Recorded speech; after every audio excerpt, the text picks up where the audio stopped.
Sir, ಈಗ ಇಡೀ ಧರ್ಮಸ್ಥಳದ ಪ್ರಕರಣವನ್ನು ತಾವು ಕೂಡ ಗಮನಿಸ್ತಾ ಇದ್ದೀರಿ. ನಿವೃತ್ತ ಪೊಲೀಸ್ ಅಧಿಕಾರಿಯಾಗಿ ತಾವು ಇದನ್ನು ಯಾವ ರೀತಿ ನೋಡ್ತಾ ಇದ್ದೀರಿ? ತಮ್ಮ ಅಭಿಪ್ರಾಯ ಏನು ಸರ್? ನಾನು ಈ ಉದ್ದೇಶಪೂರ್ವಕವಾಗಿ ನಾನು ಇದರಲ್ಲಿ ಯಾವುದೋ ಅಭಿಪ್ರಾಯ ಇಲ್ಲಿವರೆಗೆ ವ್ಯಕ್ತಪಡಿಸಿದ್ದಿಲ್ಲ. ಆದರೆ ಇವತ್ತು ನೀವು ಹೇಳ್ತೀರಿ ಅಂತ ಕೇಳ್ತಾ ಇದ್ದೀನಿ. ಧರ್ಮಸ್ಥಳ ಮಂಜುನಾಥ ದೇವರ ಕ್ಷೇತ್ರ ಏನಿದೆಯಲ್ಲ, ಅದು ಭಾಳ ಪವಿತ್ರವಾದಂಥ ಕ್ಷೇತ್ರ, ಪರಮ ಪವಿತ್ರವಾದಂಥ ಕ್ಷೇತ್ರ. ಮತ್ತು ಧರ್ಮಸ್ಥಳದ ಬಗ್ಗೆ ನನಗೆ ಅಪಾರವಾದ ಗೌರವ ಇದೆ. ಆದರೆ ಇತ್ತೀಚೆಗೆ ಕೆಲವರು ಆಪಾದನೆ ಮಾಡಿದರು. ಆಪಾದನೆ ಮಾಡೋದು ಅಷ್ಟೇ ಅಲ್ಲದೆ ನ್ಯಾಯಾಲಯದಲ್ಲಿ 164 ಸ್ಟೇಟ್ಮೆಂಟ್ ಕೊಟ್ಟರು. 7-8 ಜನರ ಕೊಲೆ ಆಗಿದೆ, ಅವರ ಹೆಸರುಗಳನ್ನು ನಾನೇ ಹೋಗಿದ್ದೀನಿ ಅಂತ ಒಬ್ಬ ವ್ಯಕ್ತಿ ಕೋರ್ಟಲ್ಲಿ ಕೊಟ್ಟ ಅಂತ ಸ್ಟೇಟ್ಮೆಂಟ್ ಕೊಟ್ಟ ಅಂದರು. ಆಮೇಲೆ ಸರ್ಕಾರ ಏನು ಮಾಡಬೇಕು? ಈಗ ಕೆಳಗೆ ಪೊಲೀಸ್ ಠಾಣೆ ಲೋಕಲ್ SP DSPನೇ ಮಾಡಿದರೆ ಈ ಉನ್ನತ ಮಟ್ಟದ ತನಿಖೆ ಆಗಬೇಕಾಗಿತ್ತು ಅಂತ ಆಪಾದನೆ ಮಾಡ್ಬೋದು. ಆ ಆಪಾದನೆಗಳನ್ನು ದೂರ ಮಾಡೋ ಉದ್ದೇಶದಿಂದ ಸರ್ಕಾರದವ್ರು ಏನು ಮಾಡಿದರು? ನಮ್ಮ ರಾಜ್ಯದಲ್ಲೇ ಈಗಿರುವಂಥ ಅತ್ಯಂತ ನುರಿತ ಅನುಭವಿ ಕುಶಲ ಅಧಿಕಾರಿಗಳ ಹಿರಿಯ ಅಧಿಕಾರಿಗಳ ಒಂದು ತಂಡವನ್ನು ಮಾಡಿ SIT ಅಂತ ಮಾಡಿದರು, ವಿಶೇಷ ತನಿಖಾ ಟೀಮ್ ಅಂತ.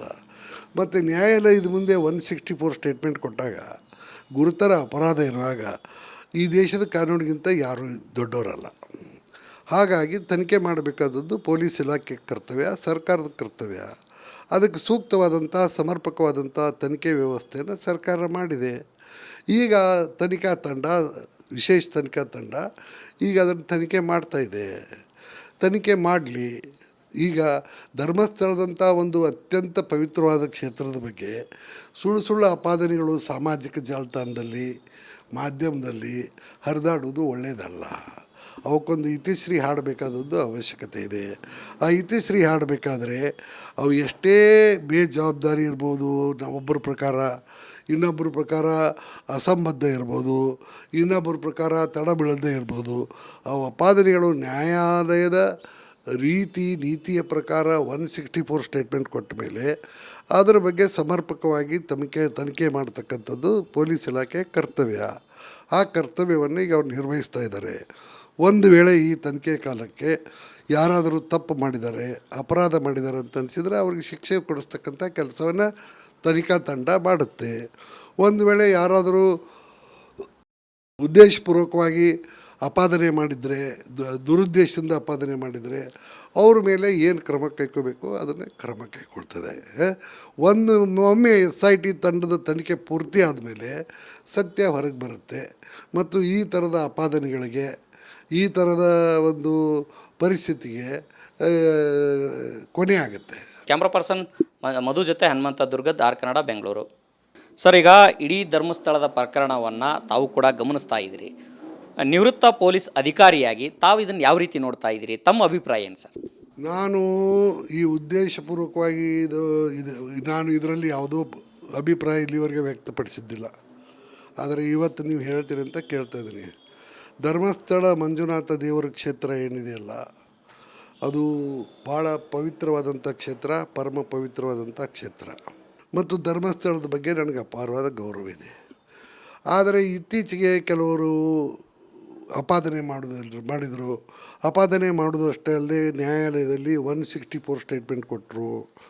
7-8 ಜನರ ಕೊಲೆ ಆಗಿದೆ, ಅವರ ಹೆಸರುಗಳನ್ನು ನಾನೇ ಹೋಗಿದ್ದೀನಿ ಅಂತ ಒಬ್ಬ ವ್ಯಕ್ತಿ ಕೋರ್ಟಲ್ಲಿ ಕೊಟ್ಟ ಅಂತ ಸ್ಟೇಟ್ಮೆಂಟ್ ಕೊಟ್ಟ ಅಂದರು. ಆಮೇಲೆ ಸರ್ಕಾರ ಏನು ಮಾಡಬೇಕು?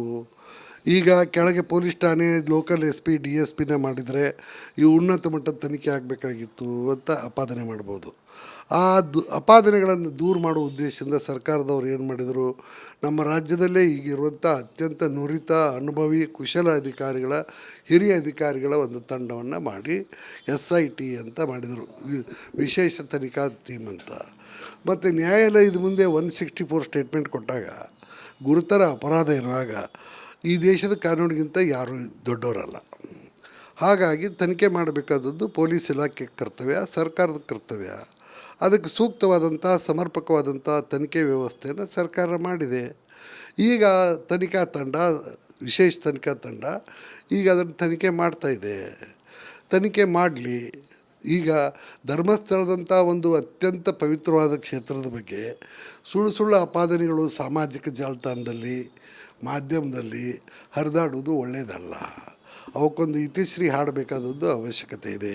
ಆ ಇತಿಶ್ರೀ ಹಾಡಬೇಕಾದ್ರೆ ಅವು ಎಷ್ಟೇ ಬೇಜವಾಬ್ದಾರಿ ಇರ್ಬೋದು, ಒಬ್ಬರ ಪ್ರಕಾರ ಇನ್ನೊಬ್ಬರ ಪ್ರಕಾರ ಅಸಂಬದ್ಧ ಇರ್ಬೋದು, ಇನ್ನೊಬ್ಬರ ಪ್ರಕಾರ ತಡ ಬೀಳದೇ ಇರ್ಬೋದು.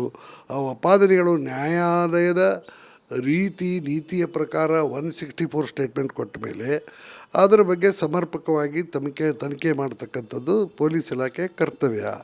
ಆ ಕರ್ತವ್ಯವನ್ನು ಈಗ ಅವ್ರು ನಿರ್ವಹಿಸ್ತಾ ಇದ್ದಾರೆ. ಒಂದು ವೇಳೆ ಈ ತನಿಖೆ ಕಾಲಕ್ಕೆ ಯಾರಾದರೂ ತಪ್ಪು ಮಾಡಿದ್ದಾರೆ, ಅಪರಾಧ ಮಾಡಿದ್ದಾರೆ ಅಂತ ಅನಿಸಿದರೆ ಅವ್ರಿಗೆ ಶಿಕ್ಷೆ ಕೊಡಿಸ್ತಕ್ಕಂಥ ಕೆಲಸವನ್ನು ತನಿಖಾ ತಂಡ ಮಾಡುತ್ತೆ. ಒಂದು ವೇಳೆ ಯಾರಾದರೂ ಉದ್ದೇಶಪೂರ್ವಕವಾಗಿ ಅಪಾದನೆ ಮಾಡಿದರೆ, ದುರುದ್ದೇಶದಿಂದ ಅಪಾದನೆ ಮಾಡಿದರೆ ಅವ್ರ ಮೇಲೆ ಏನು ಕ್ರಮ ಕೈಗೊಳ್ಳಬೇಕು ಅದನ್ನು ಕ್ರಮ ಕೈಗೊಳ್ತದೆ. ಒಮ್ಮೆ SIT ತಂಡದ ತನಿಖೆ ಪೂರ್ತಿ ಆದಮೇಲೆ ಸತ್ಯ ಹೊರಗೆ ಬರುತ್ತೆ ಮತ್ತು ಈ ಥರದ ಅಪಾದನೆಗಳಿಗೆ, ಈ ಥರದ ಒಂದು ಪರಿಸ್ಥಿತಿಗೆ ಕೊನೆ ಆಗುತ್ತೆ. ಕ್ಯಾಮ್ರಾ ಪರ್ಸನ್ ಮಧು ಜೊತೆ ಹನುಮಂತ ದುರ್ಗದ್ ಆರ್ ಕನ್ನಡ ಬೆಂಗಳೂರು. ಸರ್, ಈಗ ಇಡೀ ಧರ್ಮಸ್ಥಳದ ಪ್ರಕರಣವನ್ನು ತಾವು ಕೂಡ ಗಮನಿಸ್ತಾ ಇದ್ದೀರಿ. ನಿವೃತ್ತ ಪೊಲೀಸ್ ಅಧಿಕಾರಿಯಾಗಿ ತಾವು ಇದನ್ನು ಯಾವ ರೀತಿ ನೋಡ್ತಾ ಇದ್ದೀರಿ? ತಮ್ಮ ಅಭಿಪ್ರಾಯ ಏನು ಸರ್? ನಾನು ಈ ಉದ್ದೇಶಪೂರ್ವಕವಾಗಿ ನಾನು ಇದರಲ್ಲಿ ಯಾವುದೋ ಅಭಿಪ್ರಾಯ ಇಲ್ಲಿವರೆಗೆ ವ್ಯಕ್ತಪಡಿಸಿದ್ದಿಲ್ಲ. ಆದರೆ ಇವತ್ತು ನೀವು ಹೇಳ್ತೀರಿ ಅಂತ ಕೇಳ್ತಾ ಇದ್ದೀನಿ. ಧರ್ಮಸ್ಥಳ ಮಂಜುನಾಥ ದೇವರ ಕ್ಷೇತ್ರ ಏನಿದೆಯಲ್ಲ, ಅದು ಭಾಳ ಪವಿತ್ರವಾದಂಥ ಕ್ಷೇತ್ರ, ಪರಮ ಪವಿತ್ರವಾದಂಥ ಕ್ಷೇತ್ರ ಮತ್ತು ಧರ್ಮಸ್ಥಳದ ಬಗ್ಗೆ ನನಗೆ ಅಪಾರವಾದ ಗೌರವ ಇದೆ. ಆದರೆ ಇತ್ತೀಚೆಗೆ ಕೆಲವರು ಅಪಾದನೆ ಮಾಡಿದರು. ಅಪಾದನೆ ಮಾಡೋದು ಅಷ್ಟೇ ಅಲ್ಲದೆ ನ್ಯಾಯಾಲಯದಲ್ಲಿ 164 ಸ್ಟೇಟ್ಮೆಂಟ್ ಕೊಟ್ಟರು. 7-8 ಜನರ ಕೊಲೆ ಆಗಿದೆ, ಅವರ ಶವಗಳನ್ನು ನಾನೇ ಹೋಗಿದ್ದೀನಿ ಅಂತ ಒಬ್ಬ ವ್ಯಕ್ತಿ ಕೋರ್ಟಲ್ಲಿ ಕೊಟ್ಟ ಅಂತ ಸ್ಟೇಟ್ಮೆಂಟ್ ಕೊಟ್ಟ ಅಂದರು. ಆಮೇಲೆ ಸರ್ಕಾರ ಏನು ಮಾಡಬೇಕು? ಈಗ ಕೆಳಗೆ ಪೊಲೀಸ್ ಠಾಣೆ ಲೋಕಲ್ SP DSPನ ಮಾಡಿದರೆ ಈ ಉನ್ನತ ಮಟ್ಟದ ತನಿಖೆ ಆಗಬೇಕಾಗಿತ್ತು ಅಂತ ಅಪಾದನೆ ಮಾಡ್ಬೋದು. ಆ ಅಪಾದನೆಗಳನ್ನು ದೂರ ಮಾಡುವ ಉದ್ದೇಶದಿಂದ ಸರ್ಕಾರದವ್ರು ಏನು ಮಾಡಿದರು, ನಮ್ಮ ರಾಜ್ಯದಲ್ಲೇ ಈಗಿರುವಂಥ ಅತ್ಯಂತ ನುರಿತ ಅನುಭವಿ ಕುಶಲ ಅಧಿಕಾರಿಗಳ, ಹಿರಿಯ ಅಧಿಕಾರಿಗಳ ಒಂದು ತಂಡವನ್ನು ಮಾಡಿ SIT ಅಂತ ಮಾಡಿದರು, ವಿಶೇಷ ತನಿಖಾ ಟೀಮ್ ಅಂತ. ಮತ್ತು ನ್ಯಾಯಾಲಯದ ಮುಂದೆ 164 ಸ್ಟೇಟ್ಮೆಂಟ್ ಕೊಟ್ಟಾಗ, ಗುರುತರ ಅಪರಾಧ ಇರುವಾಗ ಈ ದೇಶದ ಕಾನೂನಿಗಿಂತ ಯಾರೂ ದೊಡ್ಡವರಲ್ಲ. ಹಾಗಾಗಿ ತನಿಖೆ ಮಾಡಬೇಕಾದದ್ದು ಪೊಲೀಸ್ ಇಲಾಖೆ ಕರ್ತವ್ಯ, ಸರ್ಕಾರದ ಕರ್ತವ್ಯ. ಅದಕ್ಕೆ ಸೂಕ್ತವಾದಂಥ ಸಮರ್ಪಕವಾದಂಥ ತನಿಖೆ ವ್ಯವಸ್ಥೆಯನ್ನು ಸರ್ಕಾರ ಮಾಡಿದೆ. ಈಗ ತನಿಖಾ ತಂಡ, ವಿಶೇಷ ತನಿಖಾ ತಂಡ ಈಗ ಅದನ್ನು ತನಿಖೆ ಮಾಡ್ತಾಯಿದೆ. ತನಿಖೆ ಮಾಡಲಿ. ಈಗ ಧರ್ಮಸ್ಥಳದಂಥ ಒಂದು ಅತ್ಯಂತ ಪವಿತ್ರವಾದ ಕ್ಷೇತ್ರದ ಬಗ್ಗೆ ಸುಳ್ಳು ಅಪಾದನೆಗಳು ಸಾಮಾಜಿಕ ಜಾಲತಾಣದಲ್ಲಿ, ಮಾಧ್ಯಮದಲ್ಲಿ ಹರಿದಾಡುವುದು ಒಳ್ಳೆಯದಲ್ಲ. ಅವಕ್ಕೊಂದು ಇತಿಶ್ರೀ ಹಾಡಬೇಕಾದದ್ದು ಅವಶ್ಯಕತೆ ಇದೆ. ಆ ಇತಿಶ್ರೀ ಹಾಡಬೇಕಾದ್ರೆ ಅವು ಎಷ್ಟೇ ಬೇಜವಾಬ್ದಾರಿ ಇರ್ಬೋದು, ಒಬ್ಬರ ಪ್ರಕಾರ ಇನ್ನೊಬ್ಬರ ಪ್ರಕಾರ ಅಸಂಬದ್ಧ ಇರ್ಬೋದು, ಇನ್ನೊಬ್ಬರ ಪ್ರಕಾರ ತಡ ಬೀಳದೇ ಇರ್ಬೋದು. ಅವು ಅಪಾದನೆಗಳು ನ್ಯಾಯಾಲಯದ ನೀತಿಯ ಪ್ರಕಾರ 164 ಸ್ಟೇಟ್ಮೆಂಟ್ ಕೊಟ್ಟ ಮೇಲೆ ಅದರ ಬಗ್ಗೆ ಸಮರ್ಪಕವಾಗಿ ತನಿಖೆ ಮಾಡ್ತಕ್ಕಂಥದ್ದು ಪೊಲೀಸ್ ಇಲಾಖೆ ಕರ್ತವ್ಯ. ಆ ಕರ್ತವ್ಯವನ್ನು ಈಗ ಅವ್ರು ನಿರ್ವಹಿಸ್ತಾ ಇದ್ದಾರೆ.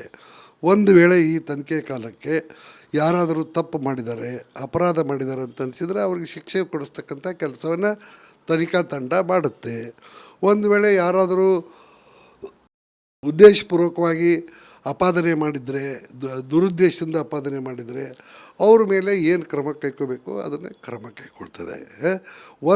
ಒಮ್ಮೆ SIT ತಂಡದ ತನಿಖೆ ಪೂರ್ತಿ ಆದಮೇಲೆ ಸತ್ಯ ಹೊರಗೆ ಬರುತ್ತೆ ಮತ್ತು ಈ ಥರದ ಅಪಾದನೆಗಳಿಗೆ, ಈ ಥರದ ಒಂದು ಪರಿಸ್ಥಿತಿಗೆ ಕೊನೆ ಆಗುತ್ತೆ. ಕ್ಯಾಮ್ರಾ ಪರ್ಸನ್ ಮಧು ಜೊತೆ ಹನುಮಂತ ದುರ್ಗದ್ ಆರ್ ಕನ್ನಡ ಬೆಂಗಳೂರು.